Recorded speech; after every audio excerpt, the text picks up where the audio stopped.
न मेरे पास पैसा है, न बंगला है और न बैंक बैलेंस, मेरे पास माँ है। ये लाइन वैसे तो एक फिल्म की है, जिसमें निर्देशक द्वारा इन लाइनों के जरिए ये बताने की कोशिश की गई है कि अगर आपके पास माँ है तो सब कुछ है। मगर आज की भागती दौड़ती जिंदगी में ये लाइनें सिर्फ फिल्म की लाइन बनकर रह गई हैं। उदाहरण आगरा से है, जहां एक लाचार बुजुर्ग माँ अपने चार कारोबारी बेटों के होने के बाद भी वृद्ध आश्रम में अपना जीवन बसर करने के लिए मजबूर है। हर माँ बाप का सपना होता है कि उसके बच्चे पढ़े लिख कर बड़े आदमी बने और कुछ ऐसा करें कि बेटों के नाम के साथ साथ उनके माँ बाप का नाम भी रोशन हो। लेकिन आगरा में इसका उल्टा हुआ। यहाँ 4 कलयुगी बेटों ने जमीन जायदाद के लालच में न सिर्फ अपनी माँ को मारा पीटा, बल्कि उन्हें घर से बाहर निकालकर वृद्ध आश्रम की दहलीज तक पहुँचा दिया। ये कहानी है पॉश कॉलोनी कमला नगर की। यहाँ की रहने वाली विद्या देवी के 4 बेटे हैं। चारों बेटे आर्थिक रूप से बेहद संपन्न हैं। उनकी लोहे का कारखाना है, मगर करोड़पति 4 बेटों की मां इन दिनों वृद्ध आश्रम में अपना जीवन व्यतीत कर रही है। वृद्ध विद्या देवी अपने बेटों से इस कदर आहत है कि उन्होंने यहाँ तक कह दिया है कि अगर वो मर भी जाएं तो इसकी खबर उनके बेटों को ना दी जाए। 86 साल की विद्या देवी का आगरा की पॉश कॉलोनी कमला नगर में खुद की आलीशान कोठी है। लगभग 13 साल पहले उनके पति की अचानक मृत्यु हो गई थी। पति की मौत के बाद मां ने सोचा कि अब उसके 4 बेटे ही उसका सहारा बनेंगे। यही वजह रही कि पति की मौत के बाद मां ने बेटों को फैक्ट्री खुलवाई, उनकी शादी करवाई और इस लायक बनाया कि सभी बेटे समाज में अपना नाम रोशन कर सकें। लेकिन इस मां ने सोचा नहीं था कि जिन बेटों को वो अपने बुढ़ापे की लाठी समझ रही थी, वही बेटे उसे वृद्ध आश्रम की दहलीज तक पहुंचा देंगे। आज विद्या देवी 4 बेटे होने के बाद भी वृद्ध आश्रम में रहकर गुजारा कर रही हैं। बुजुर्ग माँ विद्या देवी कहती हैं कि उनके एक बेटे को ट्रैक्टर्स के पार्ट्स की फैक्ट्री खुलवाई और अन्य 3 बेटों को खुद की बहुमंजिला इमारत बनाकर सौंपी। चारों बेटों के पास धन की कमी नहीं है, लेकिन अफसोस की बात इन चारों के दिल में माँ के लिए कोई जगह नहीं है। विद्या देवी ने बताया कि कुछ दिन पूर्व बेटों और उनकी पत्नियों ने उन्हें घर से निकाल दिया। जिन बच्चों को उन्होंने इतने प्यार से पाला, अब उन्हीं के बेटों को अपनी मां से बदबू आती है। पीड़ित मां आंखों में आंसू लिए कहती है कि सबसे पहले बड़े बेटे ने उनसे घर और फैक्ट्री अपने नाम करवा ली, फिर मारपीट कर घर से बाहर निकाल दिया। उसके बाद दूसरे बेटे की शरण ली तो उसने भी पत्नी के कहने पर 1 घंटे भी घर में नहीं रहने दिया। इसके बाद तीसरे बेटे की बारी आई तो खाना और दवा तो दूर, बेटा और उसकी पत्नी और बच्चों ने ये कहने लगे कि इस बुढ़िया को यमुना में फेंक आओ, इससे बदबू आती है। तो खाना और दवा तो दूर, बेटा और उसकी पत्नी व बच्चे ये कहने लगे कि इस बुढ़िया को यमुना में फेंक आओ, इससे बदबू आती है। और उसी राह पर चौथा बेटा भी चला। उसकी पत्नी ने अपनी सास को आतंकवादी तक कह दिया। ये सब कुछ होने के बाद भी जब चारों बेटों ने सहारा नहीं दिया तो वृद्ध की बहन राशि गोयल ने उन्हें आगरा के रामलाल वृद्धा आश्रम में पहुंचा दिया। आज ये बूढ़ी माँ रोते हुए कहती हैं कि अब यही मेरा परिवार है। यहाँ पर रहने वाले युवा मेरे बेटे और बुजुर्ग महिलाएं मेरी बहन हैं। इस दौरान दिल में दर्द लिए इस बूढ़ी माँ की जुबान से बस यही शब्द निकलते हैं कि अगर मैं मर भी जाऊं तो मेरे बेटों को इसकी खबर भी नहीं दी जाए। आश्रम के संचालक शिव प्रसाद शर्मा का कहना है कि कुछ दिन पूर्व वृद्धा की बहन शशि गोयल उन्हें लेकर आई थी। इनके 4 बेटे हैं जो आर्थिक रूप से बेहद संपन्न हैं। सभी की फैक्ट्री और कोठियां हैं और उनका एक बेटा तो वैश्य समाज का नेता भी है। उसके बावजूद भी ये माँ हमारे यहाँ पर रह रही हैं। हमने इनके परिवार वालों से संपर्क भी किया, लेकिन परिवारीजन उल्टा वृद्ध आश्रम से कहते रहे कि आप हमें बदनाम कर रहे हैं, लेकिन किसी ने भी माँ को अपने साथ ले जाने की बात नहीं की। ऐसे में सवाल ये उठता है कि आखिर आज के युवा ये कब समझेंगे कि कभी वो भी बुढ़ापे की दहलीज पर पहुँचेंगे। अगर उनके बच्चे भी उनके साथ यही व्यवहार करेंगे तो उन पर क्या गुजरेगी। काश आज के समाज को ये बात समझ आ जाए तो किसी भी माँ को वृद्ध आश्रम में शरण नहीं लेनी पड़ेगी। वो कितने सच्चा, मैं क्या सोचा था आपने जब पैदा हुए आपके बेटे, तो आपने सोचा उन्हें पढ़ा लिखा के बड़ा करे, क्या क्या किया आपने उनके लिए? बड़े हो गए, फिर वो काम में लग गए। फैक्ट्री में लोहे की फैक्ट्री थी बापा की, उसकी में काम करते थे। शादी हुई तो अलग अलग हो गए, तब वो फैक्ट्री छोटी छोटी फैक्ट्री लगा के दी, पैसे दिए, मगर अब उनसे मेरा दिल खराब हो गया। अब उन्हें शक्ल नहीं देखना चाहती, मेरी अच्छी से भी हाथ न लगा। मैं इतना चाहती और न उनसे घर जाऊँगी न कहीं जाऊँगी। तो माँ तो सबको माफ कर देती है अपने बेटों को। मैं बहुत दुखी हो गई हूँ। 10 साल बाबूजी मरे जो 10 साल से तो मारी डर रही। बाबूजी क्या करते थे पहले? बाबूजी सुंदरानी के मंत्री से वैसे फैक्ट्री चलाते थे। हॉस्पिटल अपना नहीं, फैक्ट्री चलाते थे, लोही की फैक्ट्री थी। और फिर वो सुंदरानी में चले गए, हमारे वही तो उन्होंने काम छोड़ दिया बेटों को सब। तो सुंदरानी में 3 अस्पताल, लोगों की सेवा करते थे, हजारों लोगों की आँख बर्बाद करना पड़ा। सेवा हम भी दान बनने लग रहे थे, हमारे पति भी लग रहे थे। और सुंदरानी में सेवा करते, गाँव में कैंप लगाते, रोज घर पर रहती नहीं थे, कैंप में जाते, हजारों आदमी की आँख बनवाते, दूध दरिया खवाते। तो आपका बेटे क्या कोई नेता वेता भी है? कोई बेटा एक आपका? बेटा नेता, नेता है आपका बेटा? तीसरे नंबर का रविंद्र। क्या है वो?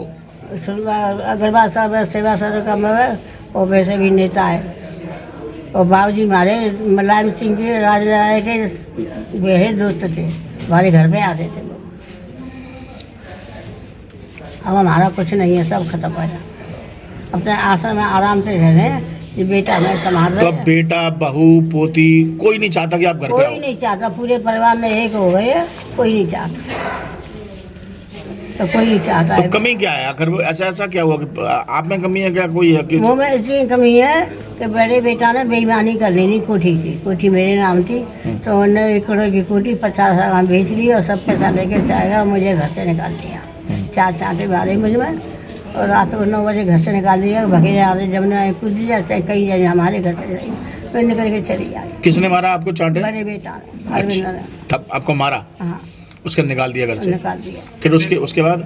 उसके बाद तो फिर मैं छोटे दूसरे नंबर के बेटा के घर पर चली गई, वहाँ पर रही। तो वहाँ पे भी नाती ने फिर मना कर दी थी, जमुना में कूदो, चाहे आश्रम में जाओ, हमारे घर से जाओ। फिर अच्छा, मैं चली आई वहाँ से। फिर एक एक करके सारे बेटों ने बाहर कर दिया हमारे आपको? बेटों ने बाहर कर दिया। एक तीसरे नंबर बेटा उसने कही मेरे घर में 1 घंटा की भी जगह नहीं, मैं नहीं रखूँगा।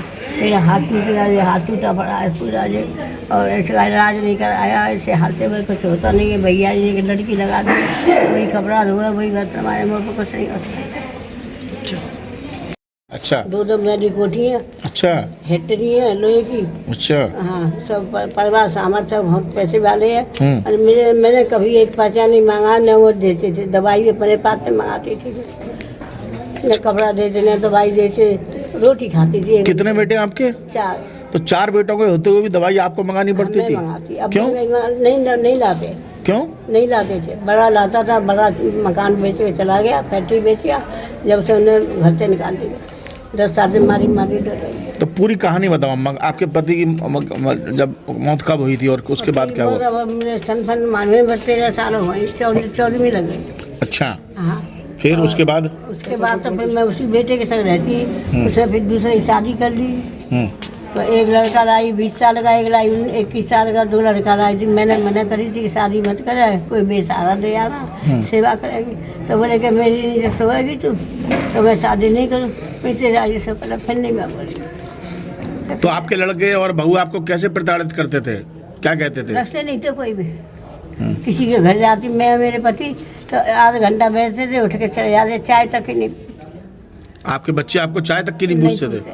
कभी रोटी नहीं खाई बेटों के घर पे। एक बेटा के संग रहती बड़े के, उसकी बहू मर गई, 4 बच्चे छोड़ गई, मेरे को पाले। लड़की की शादी करी, 6 लाख रुपए दिए, 15 तोले सोना दिया, लड़की की पोती की शादी करी। आज वो पोती भी नहीं बोलती है, वो सब फोन नहीं करती। लड़की भी नहीं बोलती है, जयपुरा में लड़की है, वो भी नहीं बोलती है, साल भर हो गई, कोई नहीं बोलता। तो आप बता रही हैं, आपके पोते कहते हैं कि बदबू आती है। कौन कहता है ये? बेटा कहता है। बेटा आपका कहता है? क्या कहता है बेटा? बेटा जो कहता है इसमें बदबू आती है। माँ में? हाँ, और बहू जो कहती थी कि उग्रवादी है, आतंकवादी है, हमको मारती है। एक बेटा कहता है कि 4 तो खाली है, हमको भी खाएगी। तो जब इतनी बात कही तो मैं चुपचाप घर से निकल के चली आई। खुदा रखा, बहू बीमार रहती है, कुछ हो गया तो मुझे ही करना लगेगा। तो आप बहू के संग मारपीट करती थी? वो आरोप नहीं लगा? भैया, मैं भगवान कसम, मंदिर में कसम, भगवान पर हाथ कसम खा जाऊँ, मेरा जबान भी नहीं चाहे। अब तो 2 साल से तो मुझे मिले नहीं है। अच्छा, न फोन बात हुई है, न मिले है, और बहुत बड़ी हालत ख़राब कर दी। जब मैं मजबूरी में है वृंदावन चली गई अकेली, तो वृंदावन से फिर 5 महीना पीछे आई हूँ। जब यहाँ आई हूँ, कैसा लगता है एक बेटे को जब पाला आपने? उसको मैंने 9 बच्चे पाले, 4 बहू छोड़ गई, वो पाले, उनकी शादी करी, और 5 बड़े मारे। वही बेटा कह रहा है कि माँ से बदबू आती, जिस बेटे को आपने पाला। दूसरे तीसरे नंबर का बेटा कहता है मामा से बदबू आती है। अच्छा, तो आपके बेटे और बेटों ने नहीं कहा आपको कि ऐसे से किसी कोई भी नहीं रखना चाहता? सब एक से है। अच्छा, सब एक, सब हरामी है, सब बेईमान है, सब झूठा है, सब बदमाश है, बहुत बदमाश है। अभी अगर वो दोबारा अब लेने आते हैं तो क्या जाएंगे उनके साथ? मैं उसके घर, किसी के घर नहीं जाऊंगी। अच्छा, बेटा के घर किसी के नहीं जाऊंगी, यहीं रहूंगी और खर्चा बनवा देगा। अच्छा ये बताओ, आपने ये कहा कि अगर मैं मर भी जाऊं तो मेरी हाँ, चिता, मैंने कही थी भैया क्या से क्या कहा था आप बताइए? मैंने जो कही थी, भैया अगर मैं मर जाऊँ तो मेरे बेटों को खबर मत करना, आप ही जमुना जी फेंक देना, चाहे लकड़ी में जला देना, पर उनको खबर मत, मेरे शरीर से हाथ नहीं लगाना। मुझे बहुत नफरत हो गई है उससे। इतनी नफरत क्यों अपने बेटों से? ऐसा क्या किया उन्होंने? बहुत गलत लगा भैया, मैं क्या बताऊँ, कुछ बात उम्र के हिसाब से भूल भी जाती हूँ, तो वो लोग बहुत मेरी छीला दे देकर। बेटे क्या करते हैं आपके चारों, क्या क्या करते हैं? फैक्ट्री है सबकी, अच्छा, लोहे की फैक्ट्री है, ट्रैक्टर बात की। ट्रैक्टर पार्ट्स की फैक्ट्री है? हाँ, एक लड़का की बुलेट की फैक्ट्री है और एक ट्रैक्टर बात की फैक्ट्री है। तो पैसा तो खूब होगा, फिर एक माँ को नहीं रख पा रहे घर नहीं पे? रखते। घर तो आधे की मैंने कर दी थी मुझसे, मैं 2 दिन गई घर पे तो बहू बोली तुम्हारे घर मिलने वाले आते हैं, तुम्हारी शक्ल सूरत ऐसी है तो हमारे घर मत आओ। बेटा ने मना कर दिया, हमारे घर पर मत आओ। मैं 4 साल नहीं गई। आतंकवादी कौन बोलता था आपको? बहू बोली अच्छा, क्या कहती थी? आतंकवादी उग्रवादी हमको मारती है। तो मैं फिर 4 साल घर पे ही नहीं घुसी। एक दिन सड़क पर निकल रही थी दोपहरी में, बहू बेटा खड़े थे, बड़े मुझसे जानी कही मम्मी तुम कहाँ से आई दोपहरी पैदल? अब आपकी बेटी यहाँ पर छोड़ के गई है आपको आश्रम में? बहन छोड़ गई है, बेटी नहीं है। आपकी बहन? बहन। अच्छा, वो आपको यहाँ पर छोड़ गई है। तो अब कैसा लग रहा है यहाँ पर आपको? मुझे बढ़िया लग रहा है, बहुत अच्छा लग रहा है, घर से अच्छा लग रहा है, आराम से रह रही हूँ। पूरा परिवार मिल गया अब भैया आपको? पूरा परिवार, भाई बेटा मिल गया हमारे। मुझे कोई दुख नहीं है, न जाऊँगी मैं कहीं। कोई कह रहा है कि यहाँ से निकालूंगा तो मैं नहीं जाऊँगी, यहाँ से नहीं जाऊँगा। दूसरे आश्रम में छोड़ा है। माता जी एक बात आइए, एक माँ का दिल होता है जो सारी अपने बच्चा कुछ भी करे, कितना भी गलत करे, लेकिन माँ माफ कर देती है। अब नहीं करती। आप? बहुत है क्या नाम है आपका? जी, मेरा नाम शिव प्रसाद शर्मा है। मैं रामलाल वृद्धाश्रम गौशाला का अध्यक्ष हूँ। रामलाल वृद्धाश्रम में इस समय 350 वृद्ध जन के साथ साथ 500 को माता निवास है। अम्मा है विद्या अमरानी अम्मा, क्या इनका मामला पूरा बताया जाता? बहुत समृद्ध परिवार से हैं। विद्या देवी अम्मा हमारे आश्रम में आई हैं। इनको शशि गोयल जो है अग्रवाल समाज की मैडम है, वो पहुंचा गई थी। अम्मा का कहना है कि वो मेरी रिश्ते में बहन लगती हैं, तो वो यहाँ पहुंचा करके गई थी। अम्मा का वृद्ध जो परिवार है बहुत ही समृद्ध है। अम्मा के जो पति हैं वो सुंदरानी हॉस्पिटल आगरा में चलाते थे आँखों का, और इनका अपना लोहे का कारोबार है और बच्चों की फैक्ट्रियां हैं, कोठी है, सब कुछ है, पर अम्मा को बच्चे नहीं रख रहे हैं। कोई जब से अम्मा यहाँ आई है किसी बच्चे ने संपर्क किया हो, ले आने का प्रयास किया हो? किसी ने कोई संपर्क नहीं किया, और हमने खबर भी भेजी, क्योंकि पहला प्रयास हमारा होता है। हमने 3500 लोगों का मतलब समझौता करा के उनके घर भेजा है। अम्मा की भी हम लोग काउंसलिंग कराना चाहते थे जिससे कि अम्मा अपने घर जाएं, परंतु वो बच्चों ने कोई दिलचस्पी नहीं ली और कहा कि आपके यहाँ पहुँच गई है तो आप रखो, हमें कोई मतलब नहीं। अम्मा ने अब ये कहा है कि चाहे कुछ भी वो घर नहीं रहेंगी, अंतिम समय में भी यहीं रहेंगी, और अगर कुछ हो जाता तो यहीं अंतिम संस्कार किया।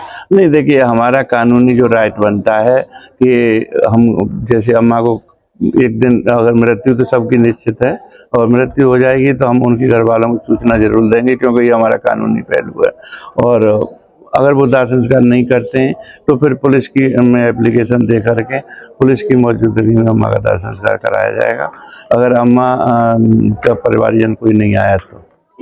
वधू वेडिंग प्लाजा जो आपके लिए लाया है बेहतरीन डिजाइन्स के कलेक्शन, जहां आपको मिलेंगे डिजाइनर लहंगे, साड़ियां एंड वेस्टर्न आउटफिट्स जैसे पार्टी वियर साड़ियां एंड ड्रेसेस, कोलकाता की मशहूर डिजाइनर साड़ियां, बनारस की मशहूर बनारसी साड़ियां अब आपके लिए मथुरा में ही उपलब्ध हैं। बस आपको बढ़ाना है एक कदम जो जाता है वधू वेडिंग प्लाजा की तरफ। तो आज ही आए वधू वेडिंग प्लाजा और अपने त्योहार को बनाएं और भी खास। वधू वेडिंग प्लाजा, कृष्णा नगर, मथुरा।